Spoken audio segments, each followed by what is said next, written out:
Gente, bom dia para todos vocês. Eu queria agradecer esse primeiro convite por óbvio de participar desse encontro, esse espaço de troca, de diálogo com os espíritas à esquerda. Homens e mulheres que, por estarem aqui, reafirmam compromissos já anunciados aqui nesse encontro, de uma vida mais justa, mais feliz, mais solidária. Portanto, é uma alegria muito grande para mim compartilhar com vocês essa ideia, ou esses compromissos, que eu procuro carregar também. A oportunidade de reencontrar amigos que eu tenho uma extraordinária estima, o Chioro e o Gabas. Tive a oportunidade de trabalhar, especialmente com o Gabas, no Ministério do Trabalho e da Previdência, que foi uma alegria enorme, um aprendizado. E o Gabas está aqui na Bahia agora, mas se dedicou muito ao combate à destruição da Previdência Pública. E eu quero render minha homenagem a esse brasileiro maior que é o Gabas aqui, que está aqui conosco. Chioro foi um homem extraordinário, Ministério da Saúde. Eu brincava com o Chioro aqui, acho que nossos últimos encontros foi no Diálogo Brasil, não foi? Quando nós tentamos no Brasil inteiro reaproximar, ou aproximar parte da população brasileira com o nosso governo, enfim, encontrar forças para sustentar o golpe. Foi um privilégio também. Está me devendo uns livros nesse caso. Vai entregar uns livros, está me devendo. E por fim, uma homenagem ao conhecer a Joana agora, foi um prazer enorme. Parabéns pelo teu trabalho, tua fala, ajuda muito todos nós. Mas eu quero também rapidamente fazer uma homenagem ao Gabriele. E conheço há bastante tempo o Gabriele, a sua qualidade, a sua dedicação, o seu compromisso, esse baiano brasileiro maior. Mas tive a oportunidade de trabalhar junto com o Gabriele na Petrobras. O Gabriele demonstrou sempre uma qualidade, competência, dedicação de liderar e liderou essa transformação extraordinária da Petrobras, que está em disputa, por óbvio, mas ele imprimiu uma marca muito forte. Eu tive a oportunidade de trabalhar com o Gabriele na Petrobras e quero aqui mesmo, na sua ausência, ou até por conta da sua ausência, fazer a minha homenagem grande ao Gabriele, brasileiro maior, baiano maior. Se eu tivesse aqui, eu ia fazer uma brincadeira com ele, porque ele falou em respeito àquilo que vocês anunciaram como o valor da diversidade cultural em todas as dimensões. O Gabriel fez uma referência à resistência vermelha. Eu confesso que eu achei que ele está falando do Internacional que vai ganhar do Bahia hoje.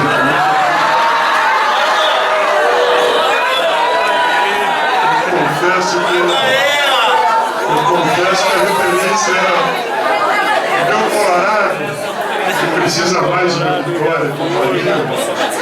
Enfim, dizer para vocês que é uma alegria enorme participar aqui. Eu tenho respeito à Bahia. Trabalhei aqui no Polo Petroquímico em 83, que foi uma experiência muito importante. Conheci Jacques Wagner em 83. E dizer que eu venho de uma terra vitoriosa, de um povo vitorioso. Se dependesse do povo da Bahia, Fernando Haddad estava governando o nosso país. E essa não é uma homenagem menor, porque esta memória da nossa luta política, ela nos inspira o futuro. E, portanto, eu falo desde uma terra que é vitoriosa, que tem um governo vitorioso, popular, que tem uma experiência vitoriosa há muito tempo e tem acumulado, aprendido, desenvolvido e assumido tarefas importantes para o Brasil inteiro. E falo um brasileiro que mora mais ao sul, que enxerga, portanto, no Nordeste, na Bahia, uma referência importante de futuro para todo o nosso país. Eu quero fazer 2, 3 referências. Eu não sou espírita, por enquanto, e bem por isso que eu queria agradecer o convite e essa generosidade de me deixar falar ao final, a partir dessas falas extraordinárias aqui. É uma referência muito pequena, mas eu li, e estou lendo o Livro dos Espíritos, procurei compreender um pouco a partir do desafio. Mas é um tema que me chamou a atenção, obviamente que eu estou lendo, comecei a ler, e tenho aprendido na vida que o tema central não são as respostas. O tema central é a capacidade de fazer as perguntas. Ganha quem faz as perguntas corretas ou orienta quem faz as perguntas corretas. Eu confesso a minha enorme surpresa positiva com as perguntas do Livro dos Espíritos. Se as respostas são conhecidas, me chama a atenção a inquietação de quem fez as perguntas. Que era a inquietação do momento, que hoje faz referência, do final, né, da segunda metade do século XIX na Europa. E, portanto, é só uma referência. As perguntas, a inquietação, sistematicamente, a ideia da justiça, do trabalho, da desigualdade, da riqueza, da opressão, são palavras que povoam as perguntas. E, de alguma forma, são as palavras que povoam as nossas preocupações e que nos orientam a partir das respostas anunciadas a estas perguntas. E que, de alguma forma, organizam esse longo debate secular, milenar para alguns, que nós nos enfrentamos, que é um destino da sociedade humana, o destino da nossa vida.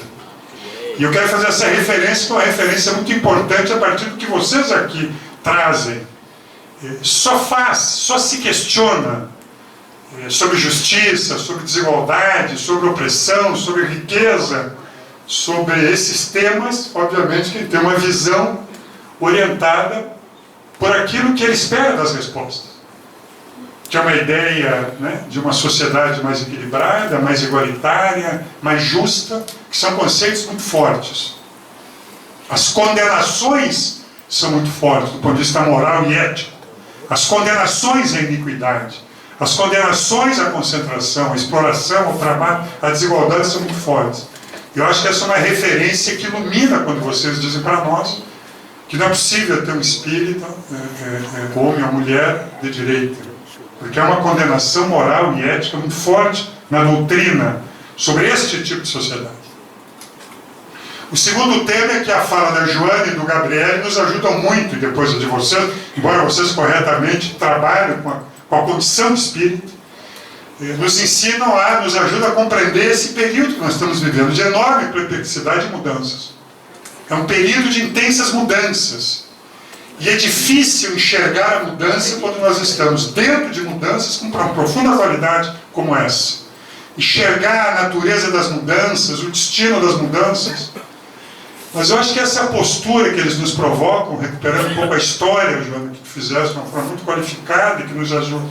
E o Gabriel, a profundidade, a qualidade da disputa estrutural desta ordem social chamada capitalista, nos ajuda a refletir a dimensão dos nossos desafios. Enxergar o Brasil, com a nossa história, dentro desse processo planetário, capitalista, monstruoso que nós estamos vivendo.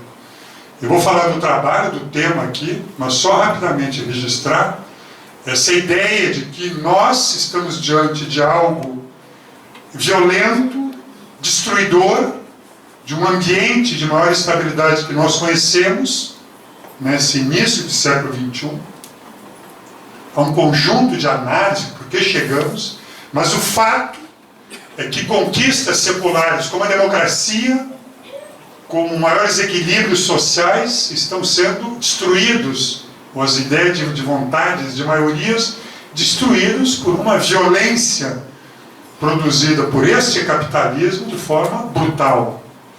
Não há espaço de negociação, não há espaço aparente de construção de uma riqueza nova a ser apropriada, e frente à inexistência de uma riqueza nova que não consegue ser construída, há um processo de espoliação, como dizem alguns analistas, que eu concordo, há um processo de espoliação de uma riqueza velha, disponível, por aqueles que concentram poder e capital hoje, especialmente o sistema financeiro, como foi dito. Se não há riqueza nova sendo gerada para alimentar este capital, este alimento que assegura um padrão de acumulação do capital, vem da onde? Vem basicamente de três riquezas existentes e disponíveis e já construídas. Da natureza, e portanto não é uma coincidência a escalada da destruição ambiental e da agenda da destruição ambiental. A agenda da mineração hoje é planetária e mundial. A agenda do descontrole no processo de utilização dos recursos e os impasses frente a temas tão dramáticos como o acordo climático. Portanto, a agenda que busca ampliar um outro padrão tecnológico, né, expropriação dos recursos naturais, é uma agenda que entra com uma brutalidade e que vai exigir de todos nós uma compreensão. Segundo, a riqueza disponível, construída, que hoje é objeto de uma expoliação brutal, é sobre a renda pública. os recursos públicos, o dinheiro público, o orçamento público, as estatais, a economia pública, tudo aquilo que ocupou o espaço, pudesse traduzir uma visão melhor de um bem comum ou de uma repartição solidária, hoje é alvo de ataque para a sua privatização.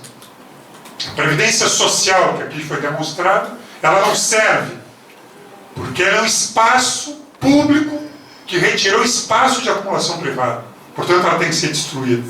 E o que vale é a capitalização, o que vale é a destruição de uma previdência social pública, e o que vale agora é a construção de um espaço privado de acumulação. A Petrobras não vale, porque ela ocupa o espaço da Shell, da Exxon, da Total, da Chevron. Os Correios não valem. Nenhuma economia pública vale. A água tem que ser privatizada. E esse é um processo, o orçamento público é expoliado. A renda pública disponível não pode ir para o Sistema Único de Saúde. O Sistema Único de Saúde tem que ser destruído, porque este mercado tem que ser apropriado por um plano privado de saúde, ou um sistema privado de saúde. E aquele recurso vai para financiar o rentismo, como foi aqui trabalhado. Como é que pode uma economia que cresce a zero, que não produz riqueza, uma taxa de um PIB que nós acompanhamos, que tem um crescimento de 0,5%, 1%, como é que pode o sistema bancário brasileiro acumular num trimestre 22% de aumento de taxa de lucro, se não com a expoliação de uma riqueza disponível? E essa ideia é uma ideia que nós temos que ter presente, porque essa é a dinâmica. E por isso a violência do ataque ao patrimônio público, à natureza, e ao terceiro elemento e componente de expoliação dessa riqueza construída. Aonde que nós acumulamos uma parcela importante da riqueza socialmente construída? No trabalho. No trabalho. Nos últimos 10 anos, 15 anos, mais de 100 países, isso dá conta de um movimento que não é só nosso, ou que não é ser produzido aqui, alterar as suas regulações dos sistemas de trabalho. Para pior. Exatamente para destruir as regras que organizavam um padrão de distribuição de renda e de qualidade do trabalho.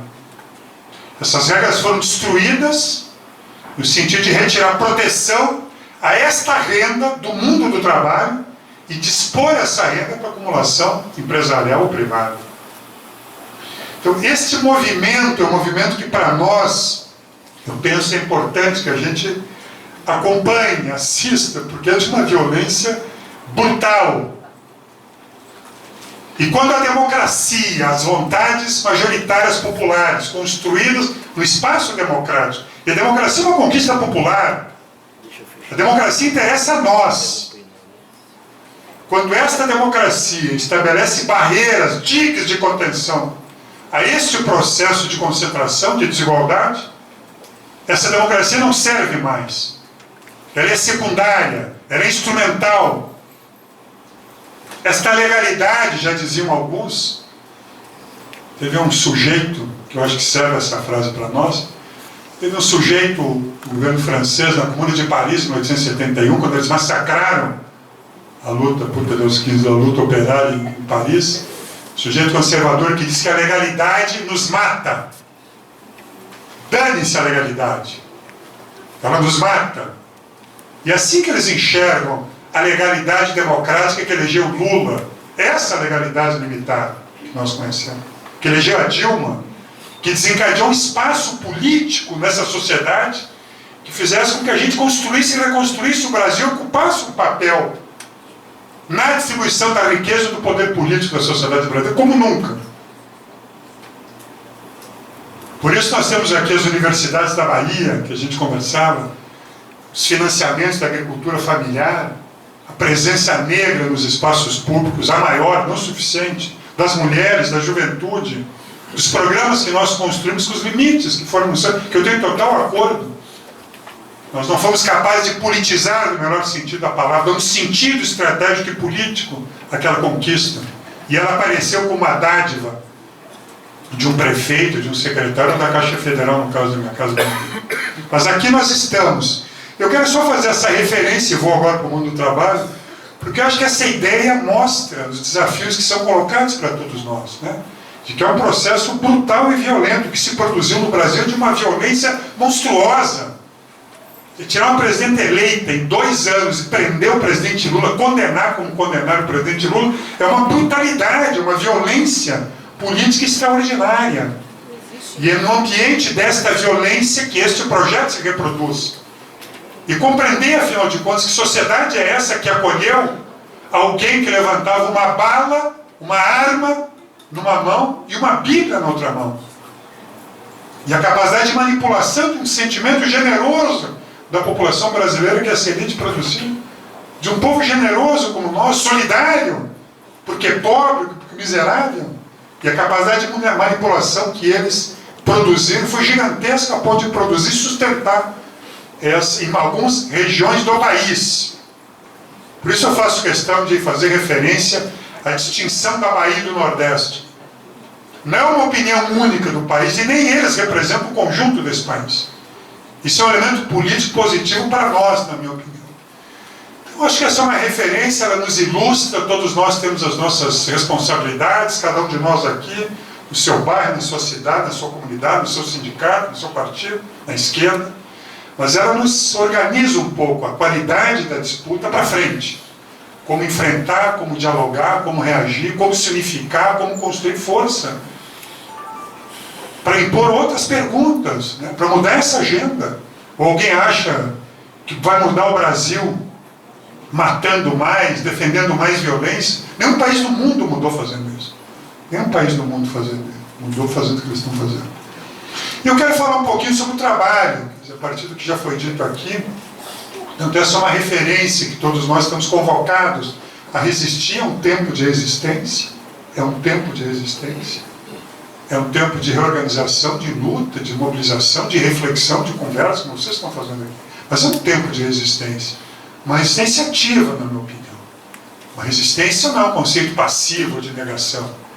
Na resistência nós construímos a nossa identidade. Portanto, somos capazes de dizer não e somos capazes de apresentar as nossas identidades, os nossos valores, as nossas falas. Esse é o período que nós estamos vivendo aqui. Sobre o trabalho, 3 temas assim, que eu acho muito importantes, que dão conta também da violência. Getúlio Vargas, é só uma referência histórica, em 1930, um dos primeiros atos do Getúlio, que não era nenhum revolucionário de esquerda, era um positivista conservador, mas um dos primeiros atos da Revolução de 30 do Getúlio Vargas, quando o seu primeiro ministro do Trabalho, Lindolfo Collor, em 1930, novembro de 1930, fez, foi criar o Ministério do Trabalho, da Indústria e do Comércio. País que vinha de uma república liberal, a chamada República Velha, que não conseguia dialogar, tratava as questões sociais com questões de polícia nesse país de 1930. E o primeiro ato, portanto, do Getúlio, quando foi a criação, no primeiro discurso do Lindolfo Collor, primeiro ministro do Trabalho, ele dizia que o Ministério do Trabalho era o nome da nossa revolução. Isso em 1930. E desde 1930, esta agenda chamada do trabalho, ela estava presente na administração central do Brasil. 88, 89 anos. Com mais democracia, com menos democracia, mas a agenda do trabalho estava lá. Quase sempre associado com a Previdência. Estava lá na agenda central do Brasil. O primeiro ato do Bolsonaro foi acabar com o Ministério do Trabalho e acabar com o Ministério da Indústria. Então, isso tem um valor simbólico, na minha opinião, absolutamente extraordinário. O Brasil não tem Ministério do Trabalho. Isso sinaliza uma visão de mundo e de sociedade, porque é assim. Nós incorporamos no nosso trabalho, na nossa gestão pública, os temas que são centrais. Ele vem na esteira de uma reforma, anti-reforma trabalhista brutal, que ataca os sindicatos, reduz os direitos, fragiliza os trabalhadores, proíbe o acesso à justiça do trabalho e coloca os trabalhadores à mercê do poder do capital de uma forma impressionante. Liquida o Ministério do Trabalho e anuncia a sequência desse movimento que não parou. cria um grupo de trabalho neste momento para ampliar a agenda de mudanças, anuncia agora uma chamada carteira verde-amarelo, sabe lá o que é isso, mas é no sentido de fragilizar esta condição. E por que isso é grave? E por que nós temos que reagir? Fico feliz também, simbolicamente, nós estejamos fazendo esse debate na sede de um sindicato. Porque é impressionante como tão rapidamente, ou talvez seja faça parte da nossa discussão e reflexão, a ideia do valor do trabalho foi desconstituída na sociedade brasileira. É uma coisa impressionante isso, na minha opinião. E nós sabemos que é o trabalho que constrói a sociedade e a riqueza. É o trabalho, a ideia do trabalho. E se nós perdemos a ideia de que o trabalho constrói a nação, e nós desvalorizamos essa ideia, as pessoas não compreendem por que é que quando eu chamo para reagir, elas têm que reagir, já que isso dá um valor.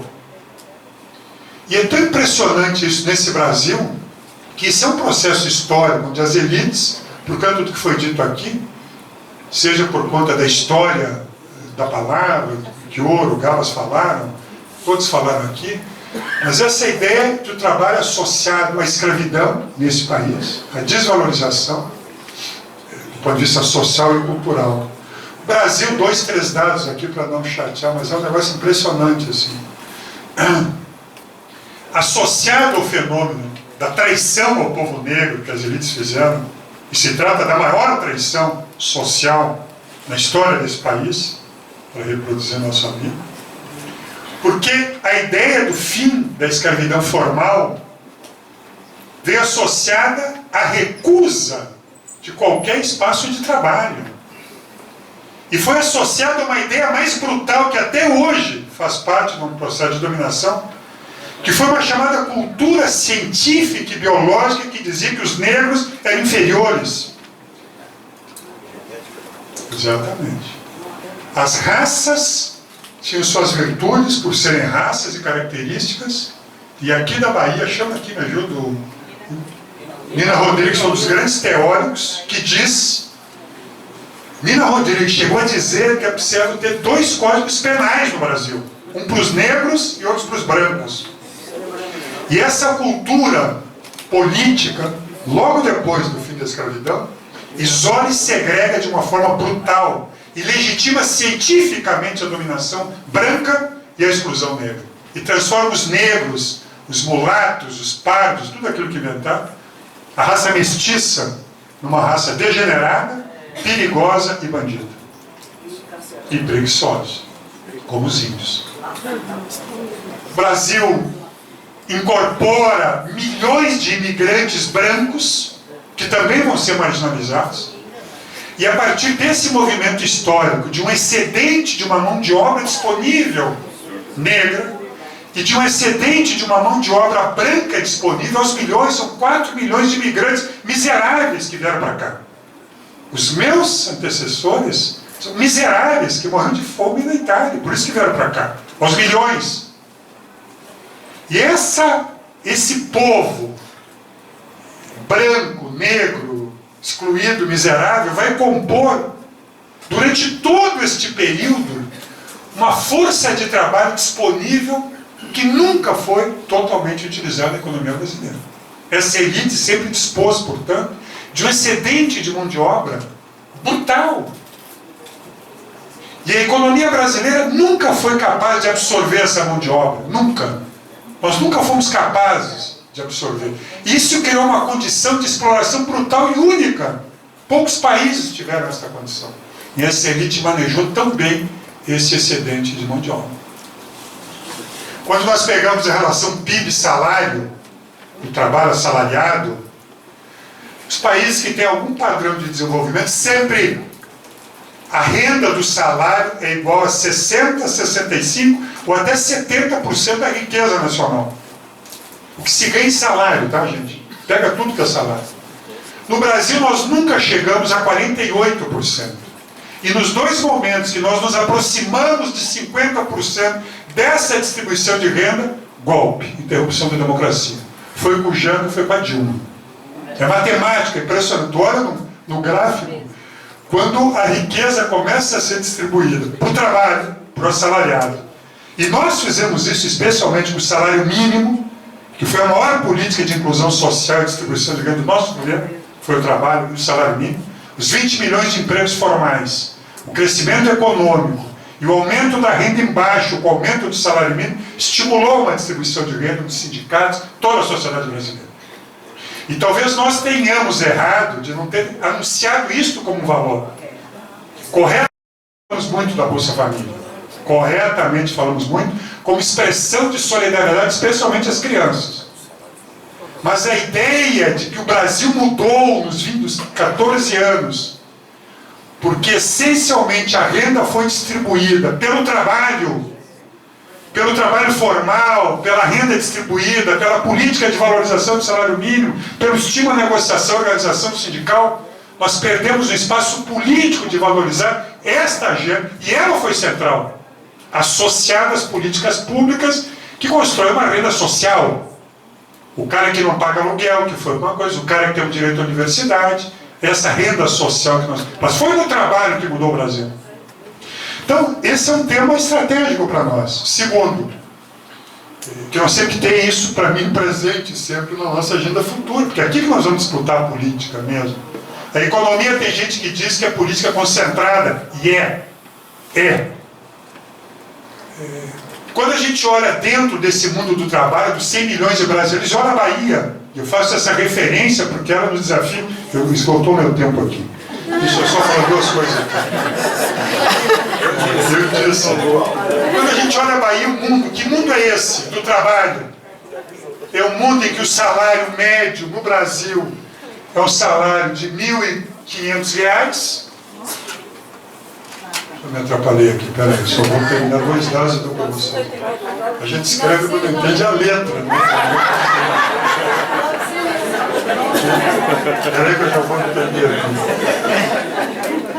Quando a gente enxerga esse mundo do trabalho, né, nós estamos falando de 100 milhões, 110 milhões de brasileiros, que é um troço extraordinário o volume disso, uma taxa de desemprego de 8%, 10%. Nós estamos falando de uma renda média de 2.290. Essa é a média, né, do salário todo do nosso país, para a gente ter uma ideia de concentração de renda. Quando a gente entra para o setor privado, esse mundo do trabalho no Brasil de 100 milhões, 40 milhões não tem nenhum vínculo formal de trabalho. Nenhum vínculo.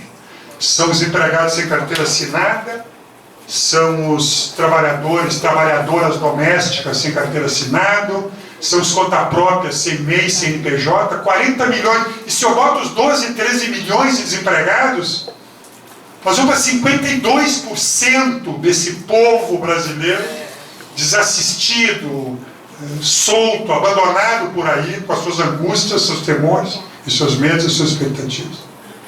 Quando eu olho para a Bahia, eu dou esse dado aqui porque eu acho que é muito importante, que são os espaços regionais e as diferenças que são. É impressionante, assim. Por que a democracia é um valor frágil para o nosso povo? Por que muitas vezes a resposta ou a defesa de direitos que nós imaginamos não são acompanhados pelo nosso povo? Porque esses direitos nunca chegaram a este povo. Essa democracia nunca foi capaz de mexer na vida desse povo. Portanto, ela é uma abstração. E por que é abstração? Aqui na Bahia, conta própria, e são os dados da PNAD, tá, do IBGE, que são dados muito qualificados, assim. Quando eu olho conta própria, no Brasil, eu tenho que 80% não tem CNPJ. Na Bahia, 90% não tem CNPJ. 90% desse que a gente vê por aí, né, vendendo coco, qualquer coisa, bebida, se virando, homens e mulheres, 90% não tem uma formalização. 90%. Não tem MEI, não tem aposentadoria, enfim. Quando eu vou para o trabalho doméstico, que é uma expressão simbólica e real do que nós falávamos aqui, porque são mulheres e negras, majoritariamente, que fazem um trabalho doméstico, portanto, uma extensão do poder escravocrata real no século XXI. 85% do trabalho doméstico na Bahia não tem carteira assinada. Nós comemoramos a mudança na Constituição. Nós comemoramos em 2015, eu era ministro do Trabalho, quando nós garantimos fundo de garantia, seguro-desemprego para trabalhadoras domésticas. Mas qual é o sentido disso quando 85% das trabalhadoras domésticas da Bahia não tem carteira assinada? Quando nós vamos para o setor privado, que é uma coisa impressionante, que são o setor privado de empregados, no Brasil, 25% não tem carteira assinada. Setor privado, comércio, loja, indústria, por aí. O povo que a gente encontra aí. O povo que está aí na... 44% na Bahia não tem carteira assinada. Então, o que eu quero dizer assim, que além do...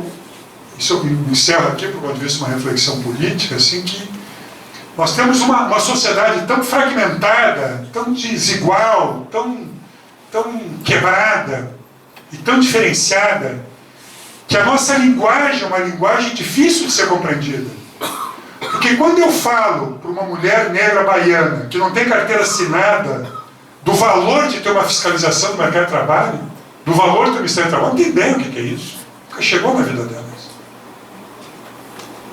Então, eu quero dizer com isso, no sentido de que, encerro assim, nós temos que estar atentos a essas realidades. Eu acho que é um espaço enorme de construção. Eu não quero terminar minha fala, essa fala de diagnóstico, com uma fala... Não se trata de pessimismo ou otimismo aqui.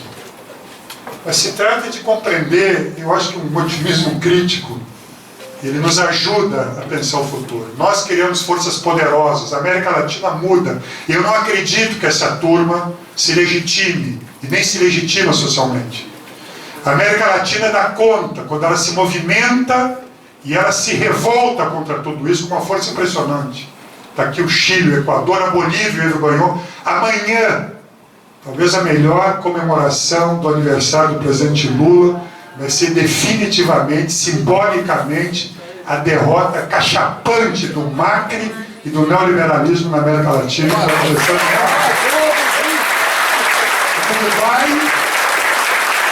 Quando nós, eu encerro assim, nós temos um futuro a ser libertado. Nós sabemos que é um futuro, que nós vivemos ele. A gente não vai para um futuro pronto.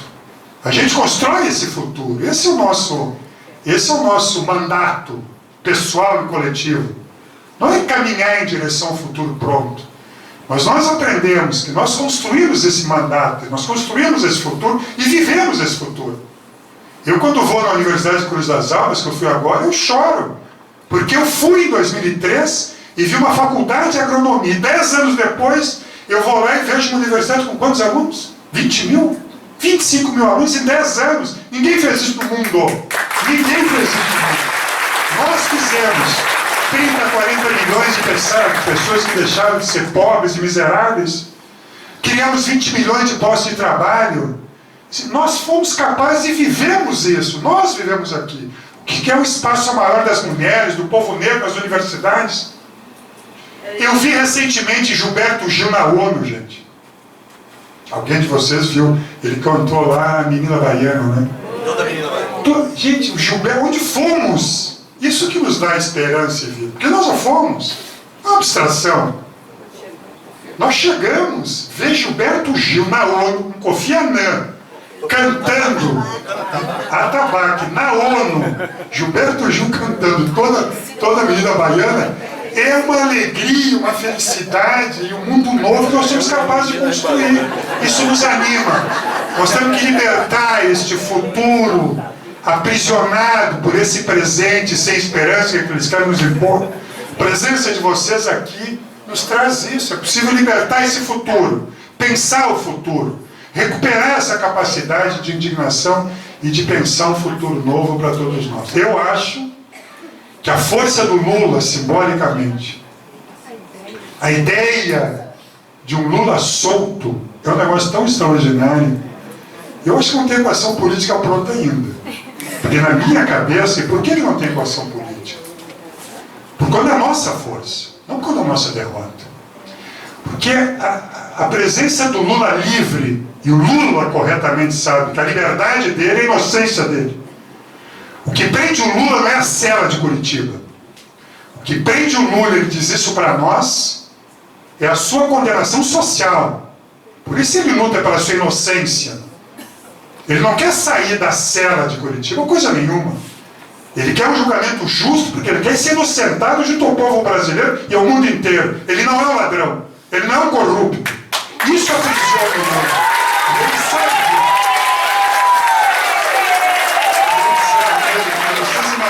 Vocês estão daqui, vocês imaginam. Não tem espaço para um tamanho do Lula, mas o espaço do tamanho do Lula é o espaço da felicidade do povo brasileiro. Com Bolsonaro, você consegue imaginar nesse país o Lula aqui na Praça Castro Alves, parado? O que acontece aqui em Salvador? O que acontece na Bahia? Tem espaço para Bolsonaro, para Globo, para esses miseráveis? Tem espaço para essa mediocridade? Para isso, essa coisa feia do mal, medíocre, horrorosa, que aprisiona o nosso país? Claro que não tem espaço. E por isso nós somos fortes, não somos arrogantes. Temos a humildade para aprender, nos preparar e voltar a caminhar. Mais sábios, mais ousados, mais sábios e mais confiantes. Um abraço a vocês.